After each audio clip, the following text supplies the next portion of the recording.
Bienvenidos a mi canal Armando Espacio 81 Medina. Hoy estaremos viendo la continuidad del estudio pasado de la teoría y práctica de la palabra de Dios. ¿Qué era lo que vimos?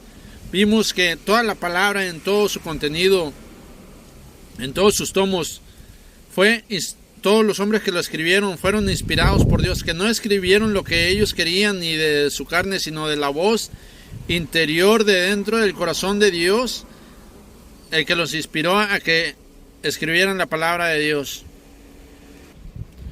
También vimos que ya no hay quien escriba la palabra de Dios. Podemos ser usados por Dios, podemos evangelizar, podemos hacer estudios como este, podemos escribir libros, podemos hacer películas cristianas con el mensaje, podemos hacer muchas cosas para el evangelio, para darle gloria y honra a Dios. Como también decíamos en un estudio, que sea médico, que sea constructor, que sea maestro, que sea arquitecto, que sea repartidor, pero siempre y cuando le demos la gloria y la honra a Dios. Ya no podemos meter nada a la palabra de Dios, ya no podemos escribir nada. Ahí se cerró su ciclo en un solo tomo, en una sola escritura inspirada por Dios.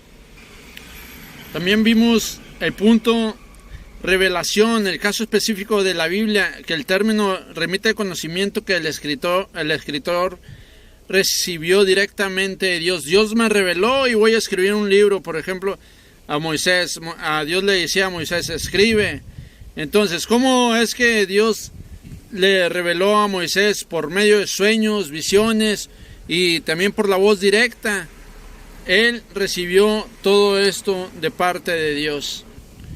También vimos el punto número 2, la inspiración. ¿Qué es una inspiración? Es una acción específica del Espíritu Santo que lleva a la vida del escritor, entregándole el mensaje divino del mismo tiempo que lo hace capaz de transmitirlo a todos. Seguimos continuando la palabra de Dios y en la práctica del pueblo. Este es el segundo estudio de la continuidad de la teoría y práctica de la palabra de Dios. Dice el estudio en el nombre poderoso de Jesús.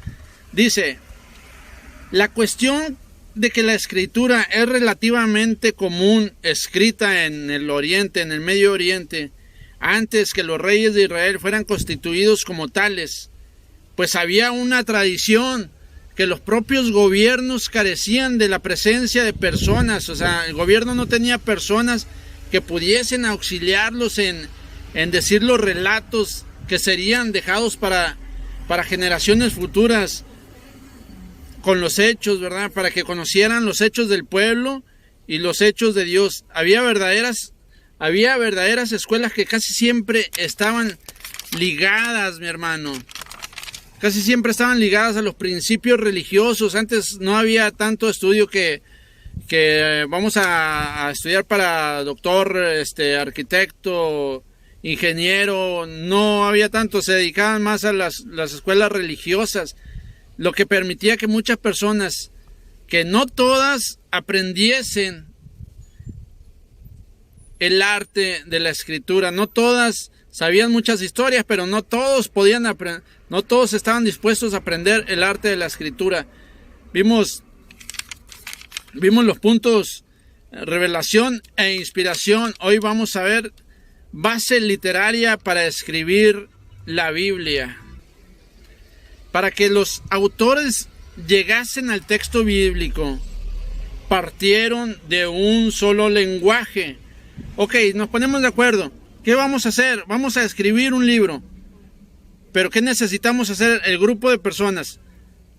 Que todos estemos en un mismo lenguaje, que todos hablemos el mismo lenguaje. Hebreo, hebreo, español, español, inglés, inglés.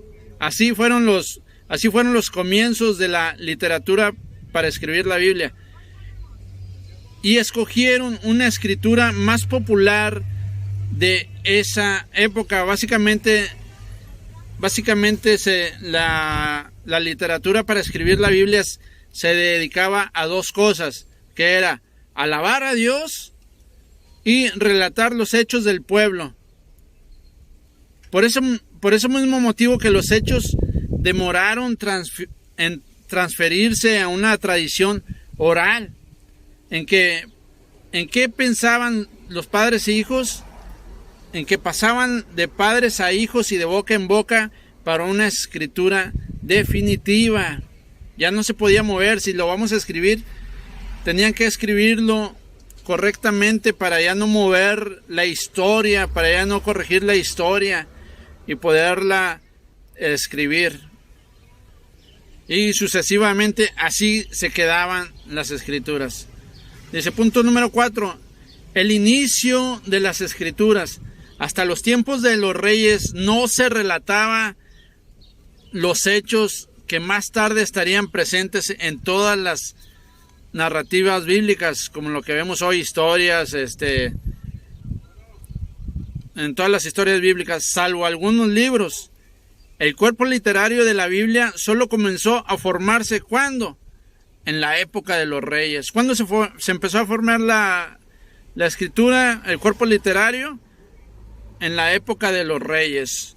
Punto número 5 se llama la producción de la Biblia y la participación del pueblo. Desde el inicio queda claro que Dios no dio oportunidad a que determinada clase de personas o determinado segmento social se valiese de alguna ventaja para influenciar en el texto que se formaba.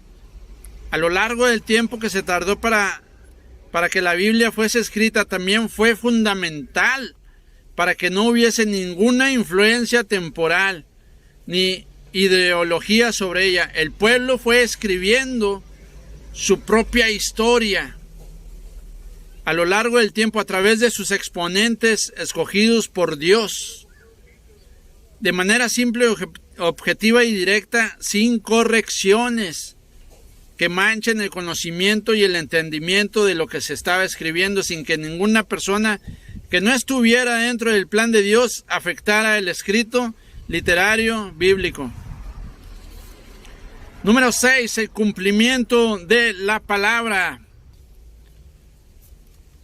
Como el pasar de los tiempos bíblicos, notamos que las personas no tenían una fe intelectual como la que vemos muchas veces hoy en día. Era una fe práctica, donde ellas sabían con toda certeza que el Señor cumpliría lo que había dicho sin fallar. Lo que estaba escrito llegaba a confundirse con la práctica de la vida cotidiana de las personas. La Biblia para ellos era la expresión práctica de aquello que Dios realmente haría sobre sus vidas. Dice este punto número 6, que las personas no tenían una fe intelectual, o sea, no había tanto estudio, no veían tanto libro, no veían tanto, simplemente se dedicaban a practicar su fe, en la práctica, ¿verdad? A practicar su fe y a practicar, y ellos tenían fe en que Dios realmente respondería a lo que ellos hacían y a lo que ellos pedían. Punto número 7, la Biblia como revelación de Dios. La Biblia es la manifestación de informaciones dadas por Dios para que la humanidad pueda entender sus planes. ¿Te has fijado que mucha gente dice, le da negativas a sus padres y les dice, no, yo no te pedí que me trajeras a este mundo, o ¿para qué estoy yo aquí?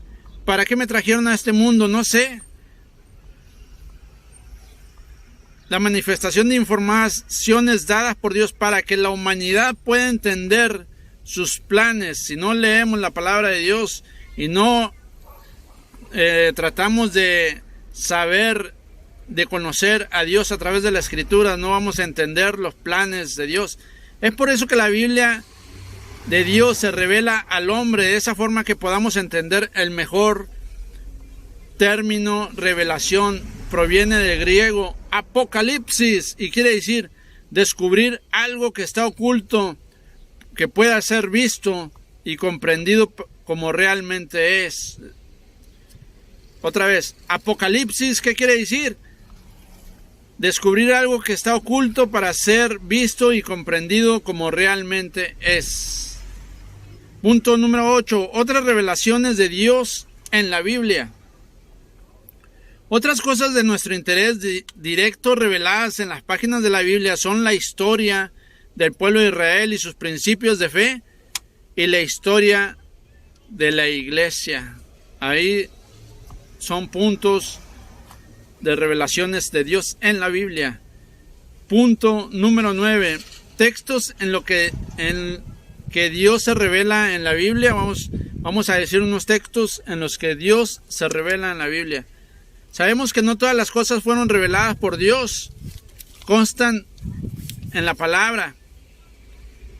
Le vamos a dejar el versículo 2 de Crónicas 9:29, que aunque sea de forma más común y más eficaz de Dios en revelarnos su voluntad, podemos ver algunas veces de la que Dios mismo se reveló en la Biblia, se dio a conocer en la palabra de Dios. La alianza con Abraham, Génesis 17:7. Cuando Dios dio su ley al pueblo de Israel, Éxodo 20:22. Otra, al revelar su voluntad, Isaías 48, versículo 3. Al relacionarse con el pueblo, Salmos 147, versículos 19 y 20. Al revelarse personalmente a través de Jesús, Colosenses 1:15, 2:9. Estos son los versículos en los cuales Dios se revela para que podamos conocerlo al pueblo, al que le busca.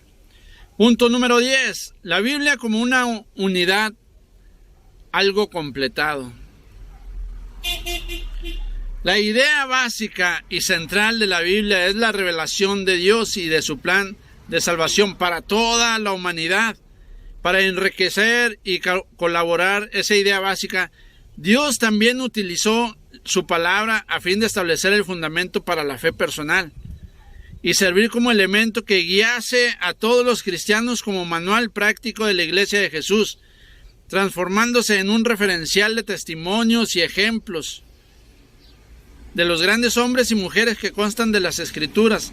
Al ver estas cosas conviviendo en armonía en la Biblia y perfectamente colaborando unas con otras, entendemos que hay una perfecta unidad que hace la Biblia un libro completo. Punto número 12 y por último, para entender lo que es inspiración. Inspiración es como se llama la influencia sobrenatural, lo cual el Espíritu de Dios capacitó a los autores divinos para escribir la Biblia. De esa manera, Dios ha garantizado exactamente lo que Él quiere, o lo que Él quería y lo que Él quiere dejarnos a nosotros. O sea, la verdad divina y absoluta, toda registrada en su palabra. Así estos textos pueden realmente ser llamados textos inspirados, como leemos en 2 de Timoteo 3:16. ¿Y para qué nos sirve la Escritura? Cuando le pregunten, ¿para qué nos sirve la Escritura? Que un padre no pueda corregir a su hijo, que una madre no pueda llamarle la atención a su hijo, que un hermano no puede darle corrección a otro hermano porque quiere hacer lo que él quiere. Tenemos sabias palabras en la Biblia porque son inspiración de Dios, palabras directas de Dios. Decía, y nos vamos con este versículo, 2 de Timoteo 3:16. ¿Para qué sirve la Biblia?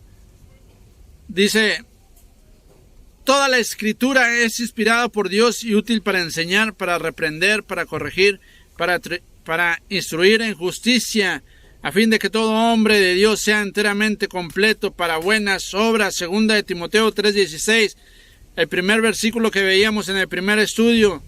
Dios los bendiga. Bienvenidos a mi canal Armando Espacio 81 Medina.